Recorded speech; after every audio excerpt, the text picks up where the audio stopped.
Bom, esse é o resumo de segurança para IoT da disciplina de segurança em redes do curso de ciência da computação na UFC. E o conceito do IoT é basicamente objetos, elementos que estão conectados na internet que podem se comunicar. Uma geladeira, um celular, um notebook e sensores, como por exemplo. E quais são os desafios para a segurança para o IoT? A IoT já é conhecido por não ter tanta segurança até pelos seus dispositivos que possuem uma certa limitação de recursos. Então, normalmente esses dispositivos têm baixo consumo e pouca capacidade de processamento.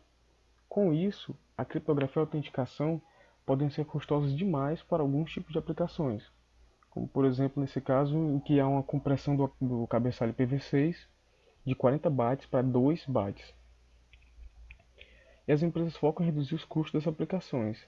Normalmente, quando há falhas, somente quando há falhas no protocolo desenvolvido, é que eles vão se focar na segurança, até por uma questão de resolver esse tipo de problema. E o IoT você não tem muita possibilidade de sair implementando alguns tipos de camada de segurança para garantir a confidencialidade da informação e a integridade da informação.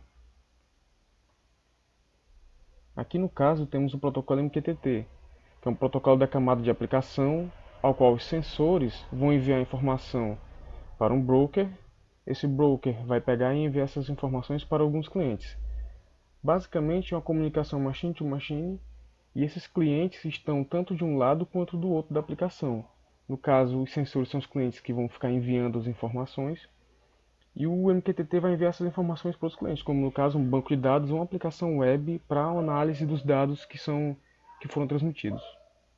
E aqui no caso, né, como nesse exemplo, nós temos um sensor de temperatura. Esse sensor de temperatura vai passar essa informação para o MQTT. O broker vai pegar essas informações e vai filtrá-las, passar para algum tipo de banco de dados, e aí o usuário ele pode, por fim, ter acesso a essas informações no seu computador ou no seu celular e ver realmente os dados. E por que não utilizar HTTP, que é um protocolo que já é conhecido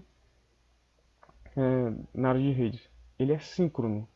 Então, quando o cliente se conecta com o servidor, ele espera uma resposta. No caso, algumas aplicações elas são assíncronas e dependendo há uma grande latência. Esperar 2, 10, 20, 30 segundos para enviar uma informação e receber algum tipo de resposta. Então não daria para fazer. É um direcional, o cliente se conecta com o servidor e ele fica esperando o servidor responder. E é um protocolo de 1 para 1, em uma rede de sensores, por exemplo, já não seria interessante tantas conexões no caso para enviar a informação, porque no caso o cliente é que estaria enviando a informação e não o servidor. E por fim, é um protocolo que acaba sendo pesado para essas aplicações IoT. O broker, como eu havia dito, ele recebe, filtra e encaminha mensagem aos clientes, que no caso seriam as próprias aplicações em si. E temos o AMQP, que ele é bem mais popular, mais completo, só que mais complexo. E ele não é adequado para alguns tipos de aplicações que há a restrição de recursos. No caso aqui temos o LoRaWAN. O protocolo LoRa é o protocolo de long range, ou seja, são redes de longas distâncias que utilizam baixa frequência e baixo recurso. Um dispositivo que utiliza o LoRa, ele pode ter uma bateria que dura até 10 anos. A distância de comunicação, um raio de cobertura, pode ir de 2 a 15 quilômetros a depender do local. Se for uma área urbana é de 2 a 4 quilômetros, se for numa área rural até 15 quilômetros. Então são aplicações que pegam informações de longa distância e pelo uso da frequência mais baixa, a informação normalmente não sofre tanto com ruído. Aqui no caso nós temos um exemplo onde temos os nós, que podem ser sensores. No caso aqui é medidor de água, as máquinas que vendem, máquinas de venda que tem até nos Estados Unidos, etc. Essas aplicações enviam seus dados para um concentrador que é um gateway.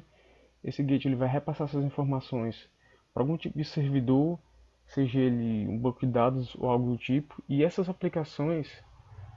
servidor ele vai passar essas informações para um tipo de aplicação. E daí nessa aplicação é que que vai poder pegar os dados e mostrar ao usuário, né? No caso o LoRaWAN, que seria no caso a implementação da camada lógica, o fabricante, a pessoa que utiliza a aplicação pode implementar do jeito que quiser e pode implementar inclusive segurança utilizando TLS. E por fim, o protocolo 6LowPan, que é um protocolo que utiliza o IPv6, só que nesse caso é para low power, são dispositivos de baixo consumo de energia também, só que nesse caso utilizando uma rede wireless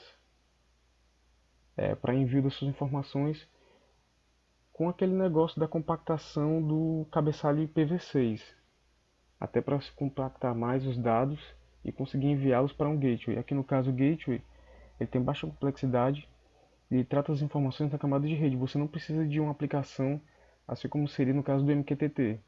Depois que ele passa as informações para o gateway, ele é repassado logo diretamente para outra aplicação, ou seja, os dados são coletados e já repassados de maneira direta para algum tipo de aplicação, já que é um protocolo utilizado logo no IPv6, então a informação passa meio que direto.